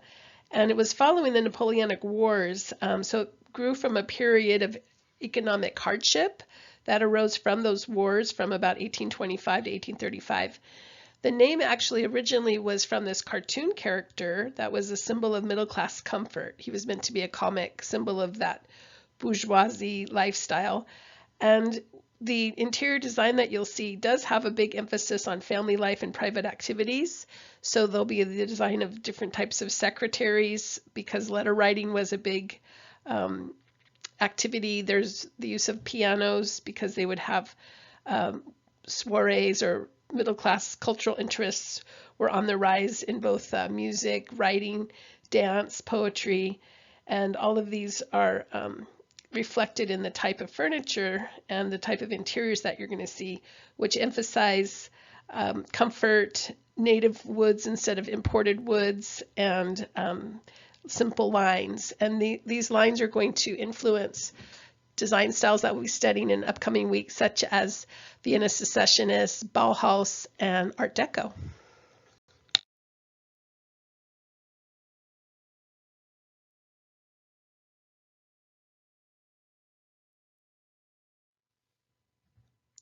Biedermeier architecture is also very influential in this link to the modern movements coming up for the late 19th, early 20th century, such as Jugendstil, Bauhaus, and other movements towards modernism. So they're taking the neoclassical empire style and simplifying it, and this unity of simplicity and functionality are what's going to help pave the way for some of the trends in modernism. So this type of home where you can see some of the classical motifs, but done in just sort of this cleaner, simplified style, are iconic to Biedermeier.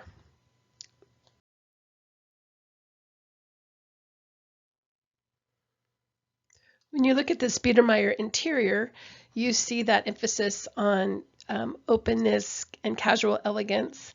The furniture was meant to be simple and elegant, and the construction utilized the ideal of truth through materials. So we'll see that influencing the later movements in the Bauhaus and Art Deco.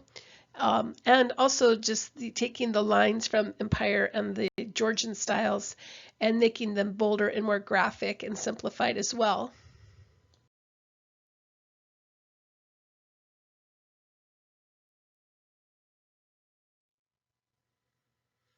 One reason Biedermeier furniture is so important to design history is that we still use a lot of these forms today. Notice just the simple wooden lines of the chair with the curved splat, harkening back to the Clismos chair, but then see the one here on the left with the 3 black plumes. That's a reference to those Prince of Wales plumes that we saw in the Georgian style. And then see the curved crest rail and the volutes of the chair in the center with those quadrangular legs, also like a Hepplewhite inspired line. And then we can also see the curved back of the other dining chair referencing the gondola type or the Trafalgar chair. And again, taking those forms from those past movements into this simplified, comfortable, and graphic style was something that we'll see being utilized in the modernist movements. Notice the urn shape on the back of this chair, as well as the lines that again recall some of the designs from the Georgian furniture masters such as Hepplewhite and Sheraton, but making it more comfortable and more accessible. Notice the padded seat, which brings more comfort, the scale of the chair, the sturdiness of the chair also.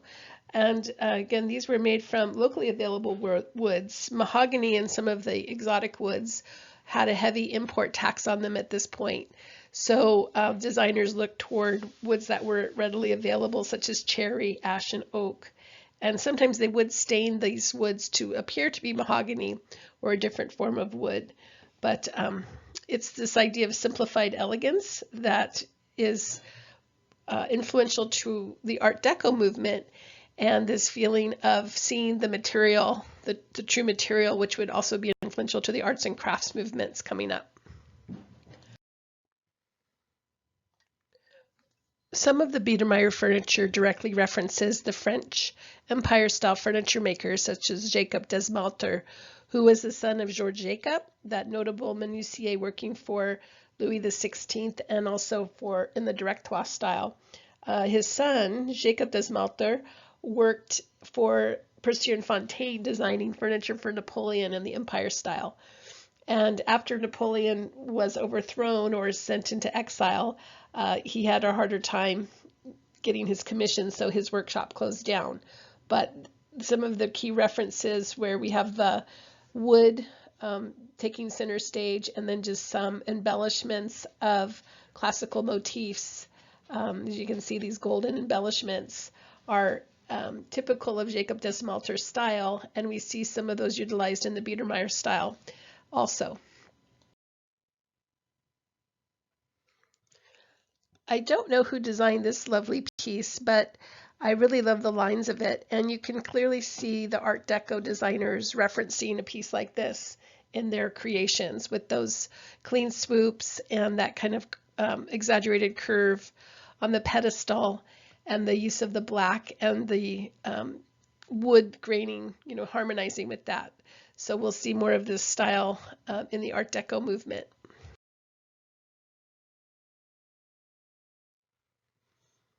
Recall the Empire styles with those strong column shapes acting as supports.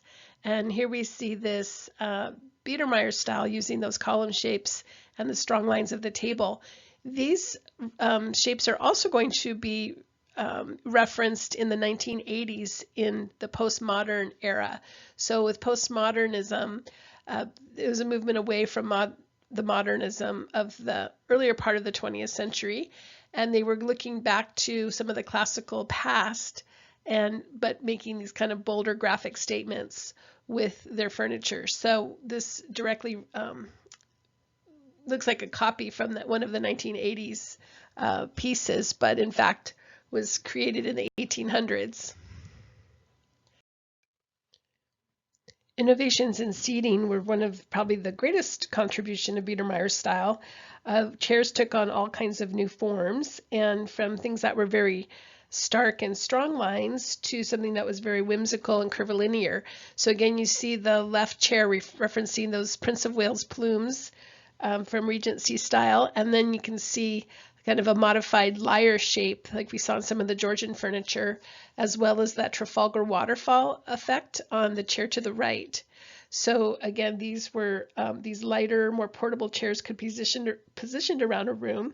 The furniture was made to be grouped in the center, and the thought was to encourage family activities. So we'll also see the use of tables as game tables, or the idea of kind of a family table where people gather around in the evening to play games or socialize with each other.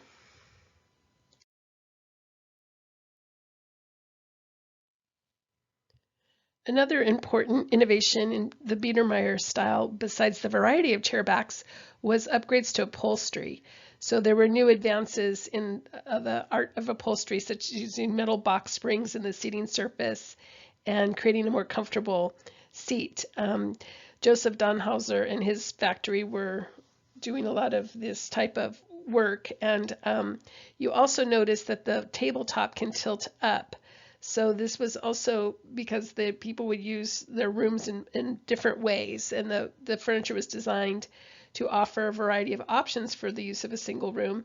The idea was that people often performed a number of activities in one room, so they wanted to be able to employ furniture that could be reconfigured for different functions. And these type of tables that could be stored up against the wall we saw all the way back, in the Puritan time with those table chairs to, again, provide that idea of multiple function.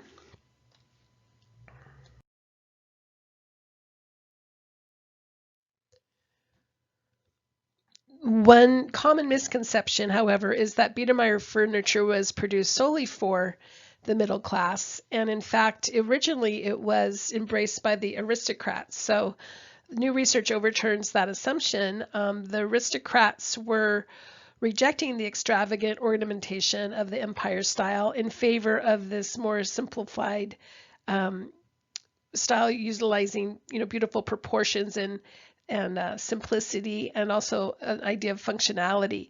So this kind of cult of simplicity developed as idea of beauty instead of the overly decorated and ornamental styles of the past. So new types of furniture with these simplified forms being available to the aristocracy, and they made that popular, and then they started to, through these kind of furniture factories, they were able to mass produce more furniture, making it more affordable for the middle class, who also embraced this style.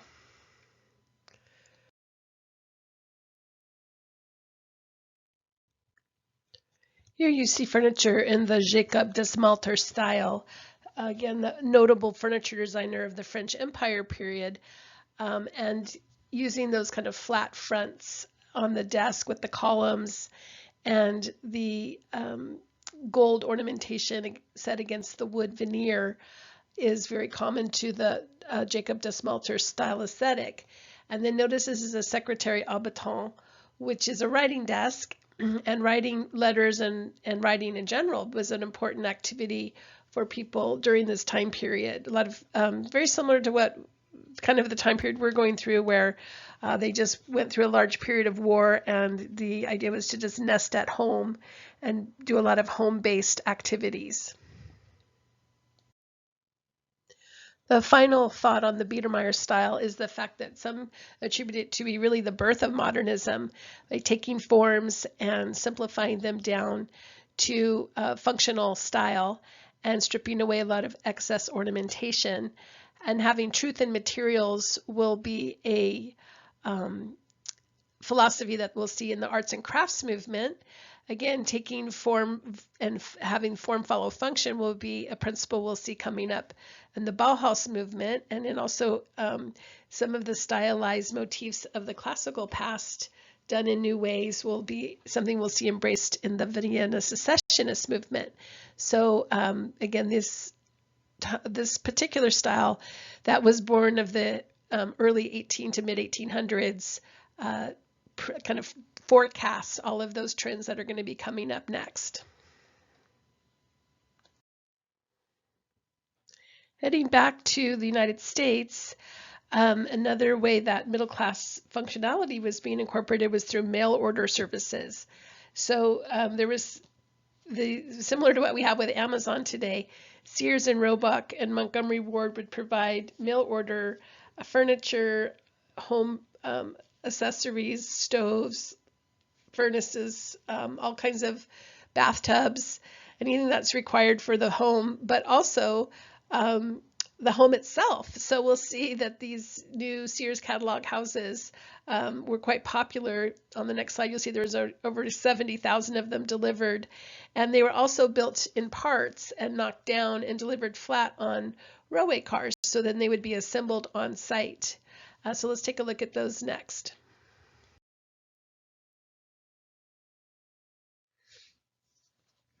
If you look on the text of this slide, notice these mail order, catalog order homes were for the exorbitant price of $725 for this one, model number 115. And it's hard to even fathom that you could get a house for that price. But again, these came in pieces. And the other thing to note on the next slide is the floor plan. Notice in the Victorian era that the rooms were small and they had special designations. So this is going to change soon when we get into the arts and crafts movement, where designers are going to start to take out interior walls and open the space up for more flow with the family and more sight lines in the house. But now every room is designated for a special function during this time period.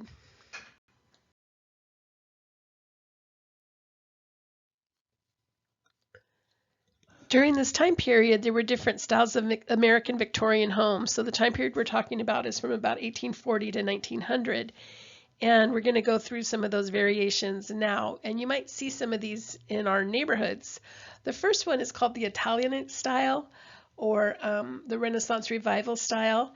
And it's typically very boxy, like you see here. It's meant to have these corbels that reference back to some of the Florentine homes, like the Palazzo Medici Riccardi, and usually has a low roof with wide eaves.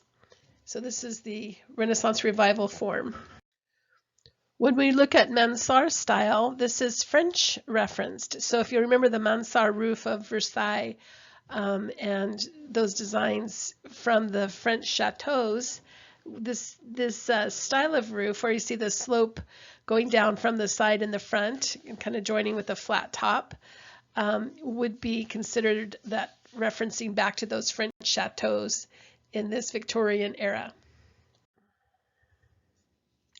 Then we have the classic Carpenter Gothic with its wooden tracery to emulate stone tracery from Gothic churches, its pointed windows, you can even see the kind of almost Tudor arch on the doorway, and there's sometimes turrets being incorporated into these, but typically made from wood, sometimes like we saw with Lyndhurst in the Hudson Valley of New York, occasionally made from stone. But when we see the Gothic revival made from wood, it's called Carpenter Gothic. So you might be familiar with that famous painting American Gothic with the husband and wife farmer standing in front of their house. And if you'll notice the shape of the window on the house, it's this Gothic style. One of the most decorative of the Victorian houses is what's called Eastlake style, named after British designer Charles Eastlake, who took Gothic elements and then added these kind of knobbed embellishments. He wrote a book in 1868 called Hints on Household Taste in Furniture and Upholstery, and a lot of the furniture and so forth made for in this time would look more handmade. So he was emphasizing this, and it was also someone who was instrumental in the arts and crafts movement.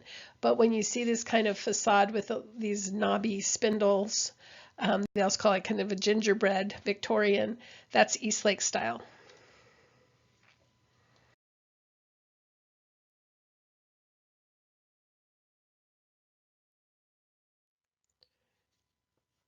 Looking at stick style, think about what this might be referring back to. So if you think a moment to things from the past and specifically English furniture design, this is referencing Tudor style. So remember with that wattle and daub and decorative half timbering.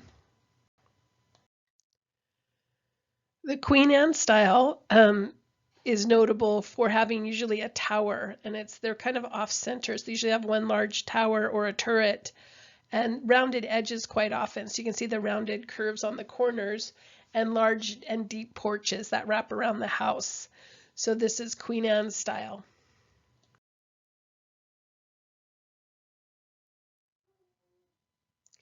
The shingle style was very popular for beach communities. So you'll see a lot of these shingle style houses in the eastern seaboard, and even here like in Del Mar, sometimes you'll see some of these as well. And they were often used for vacation homes.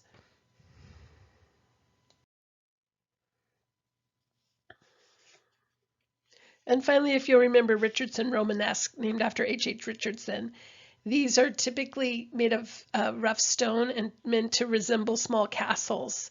So there's some examples of this Richardson Romanesque style. At least there were in Coronado. Things are changing quite rapidly over there. But if you drive around, there's some Victorian houses in Old Town, up Juan Street, and in different neighborhoods here in San Diego. If you want to check them out in Bankers Hill, there's some good examples.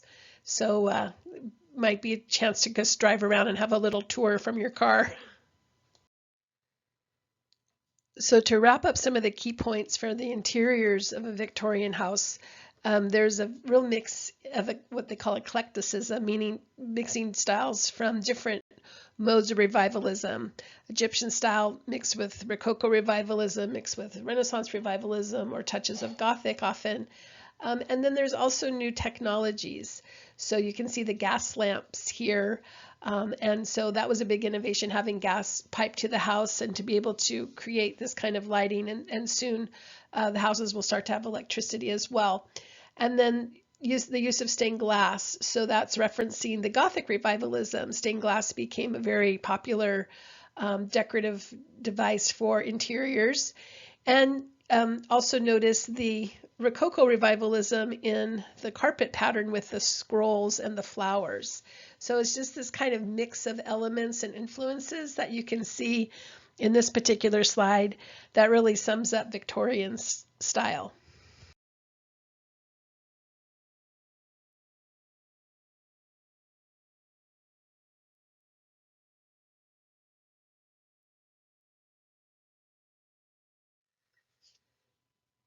Another issue in Victorianism was cleanliness, and there was a big emphasis on having a tidy house, very cluttered house, but tidy. And also they were a bit of germaphobe, so they wanted everything to be washable and scrubbable. So for that reason, brass beds became quite popular because they were easier to clean than wood. It was thought they didn't hold the vermin, such as bed bugs and stuff that wood might have in them. So these brass bedsteads became a staple for Victorian interiors.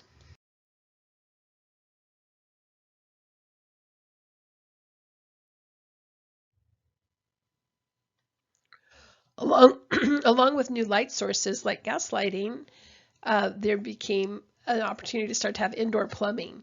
So you'll see these kinds of very fanciful shower surrounds and tubs being sold in the catalogs. And this was a huge improvement in people's lives. Prior to this, people would bathe in the kitchen, typically where they would have a metal wash tub and they'd heat water on the stove and then have, pour the hot water into this metal tub and kind of do a standing bath. And only would often, if they were, not a wealthy person, probably only bathe once a week before they went to church, on Saturday nights before they went to church on Sunday. So again, having this opportunity to have more showers and baths, of course, really improves society. The last notable furniture designer we'll talk about for the Victorian period is George Hunsinger, also a German immigrant, born in Germany in 1835 and immigrated to the U.S. in 1855, where he started manufacturing furniture in New York City in these very innovative styles, and he produced many chairs that were patented. One of his most popular and long-lasting inventions was the platform rocker. So we'll see that on the next slide.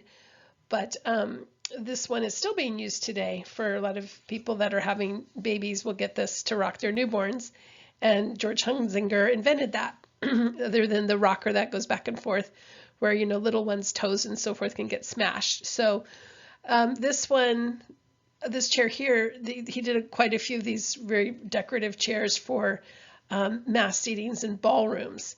And then the final chair you'll see from Hunsinger is what's called a lollipop armchair, which is another form that's still popular today. It has a very modern aesthetic, and it's just a turned stick chair with all those different pieces turned on a lathe, but now mass produced into these new forms from his factory.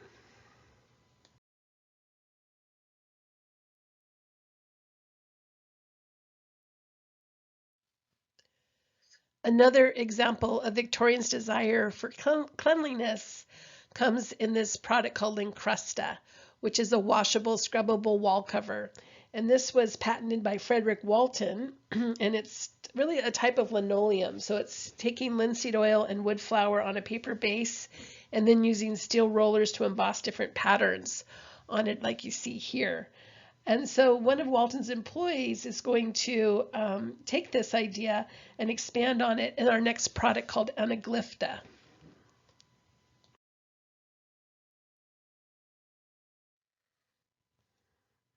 So as I mentioned, one of Walton's employees, his name was Thomas John Palmer, took the idea of Lincrusta and then realized that it would be even better if it could be custom painted over. So he designed this type of also wall cover that's washable made from linseed oil. And then, but the benefit on his is it would arrive unfinished and it could be finished on the site.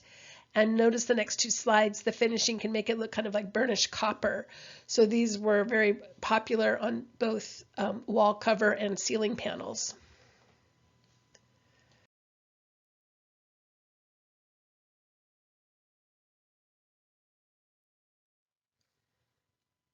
Besides porcelain and ceramics, another important collectible to Victorians was glass.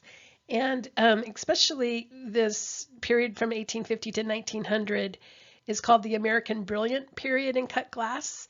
What was going on was there were many artisans from Europe immigrating to the US, and these European artisans in glass would create this type of cut glass. And most Victorian homes would have a display of this type of decorative cut glass, which is again from that brilliant period. And also notice the brilliant colors. Another popular glass collectible was cranberry glass, and it gets this unique cranberry color from adding liquid gold salts or colloidal gold to the molten glass. And then you can see then the glass is etched with different patterns and scenes on it. So this was another glass that was very popular during the Victorian era as a collectible.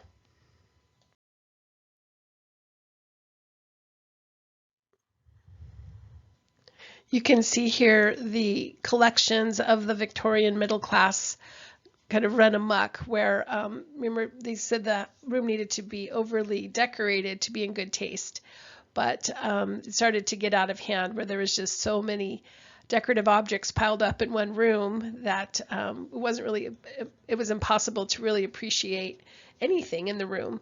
And so a person's going to step into that void and denounce Victorian clutter and eclecticism and try to have people restore proper design principles to interior design through proper space planning, using classical design principles such as symmetry and proportion, trying to create architectural balance and a feeling of expansion in a space. And that person we'll see on the next slide. This person, Edith Wharton, is most well known for her fictional work. And indeed, she was one of the first women to be nominated for a Nobel Prize in Literature. But this particular book, The Decoration of Houses, that she wrote in collaboration with Ogden Codman, was very influential to interior design.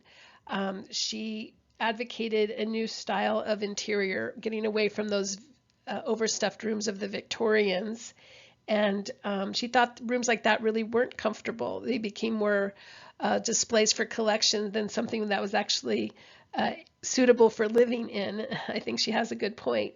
She thought good architectural order and expression included a sense of proportion, scale, and harmony. And you can see this reflected in her own house called the Mount on the next slide. So she's going back to inspiration from the 17th century Belton House in England and trying to restore that feeling of elegance, restraint, and symmetry and proportion in the design of the house. This is taken from the entranceway to the Mount, which is Edith Wharton's house in that she helped design in Lenox, Massachusetts. And this exemplifies some of the design principles that she was explaining in her book, The Decoration of Houses, which is trying to, again, restore a feeling of proportion, symmetry, order, openness into the design. And these new thoughts are going to influence the 20th century in two ways. One is that interior design becomes a respected profession, and two, this decluttering of the home will be a trend that we'll see moving into the 20th century.